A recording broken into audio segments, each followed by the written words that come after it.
to wrap up our DES talk, DES has a key length of a 56-bit key. This is the effective key size. So there are 2 to the 56 possible keys, which is approximately this very large numbers. Back in the days when DES came out, a brute force attack was impractical. So at that time in the 80s, a machine with 1 million encryption devices would bring the average search time for the brute force attack down to 10 hours. But this machine would cost $20 million, which at that time was impractical. $20 million in the 80s, well, at any time, they are a lot, but certainly the value of $20 million in the 80s was different as well. So it was considered to be computationally secure, but in 1998, a foundation called Electronic Frontier Foundation announced that it broke DES using a device that it called the DES Cracker, which it built for less than $250,000. And that machine took less than 3 days to brute force the DES keys. So at this point, DES was considered insecure, and people proposed to have 2DS and 3DS to substitute DES. 2DS was found to be immediately insecure, as we will see, and then 3DS is still being used, but it's currently slow, and it should not be used unless it's in a legacy system. Okay, so 2DS simply says that we apply DS twice. This part here is 1 DS. It's just the simple DS. If you take the output and encrypt it again, then you have the output of the 2 DS. It's as simple as that. So you encrypt the plain text using K1, and then you encrypt it again using K2. Notice here that K1 or K2 are different than the subkeys. So every one of these keys has 16 subkey generations. So inside here, there is K1 through K16, and there's K1 through K16. And to decrypt this ciphertext, you decrypt using K2 first, which uses K16 through K1, and then you take the output and decrypt it using K1, and this obtains the plain text back to you. People found that this didn't increase the security of DES at all. It is almost the same as DES, although it does encryption and decryption twice. But people found a problem in here, a logical problem in here, that reduced the security of 2DS to the security of DES.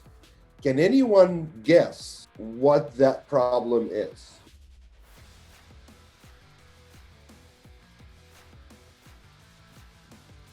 If you look here, then what you find is that these intermediate values are the same, right? So if you take a plain text and encrypt it with K1, or if you take the ciphertext and decrypt it with K2, the output should be the same. It should be X if K1 and K2 are the right keys. So this opens up an attack that is called meet in the middle. And this attack is a known plain text attack. Remember when we talked about the difference between ciphertext only, known plain text, and known ciphertext attacks? This was the one in the middle that says that in order to do the attack, you must have some knowledge about what the plain text is. Maybe you don't have the knowledge of all of the plain text, but you at least have a knowledge on a ciphertext plain text pair that was computed using the same key. So what happens here is in this attack, You brute force the plain text that you know, because you already know it. We said it's a known plain text attack. You brute force the plain text using all possible keys, and you output all possible X's. And we know that this is possible because in the previous slides we said that brute forcing DES is not a big issue anymore. You also decrypt the ciphertext using all possible K2s and store all possible X's. And then you look at this output and this output, and you find the one that matches, and you look back at what K1 was used here, what K2 was used here, and now you can find out what K1 and K2 are. This is just showing you the code for 2DS and telling you that you encrypt the plain text using cipher 1, and then you encrypt it again using cipher 2. When you decrypt using cipher 2 first, and then you decrypt using cipher 1.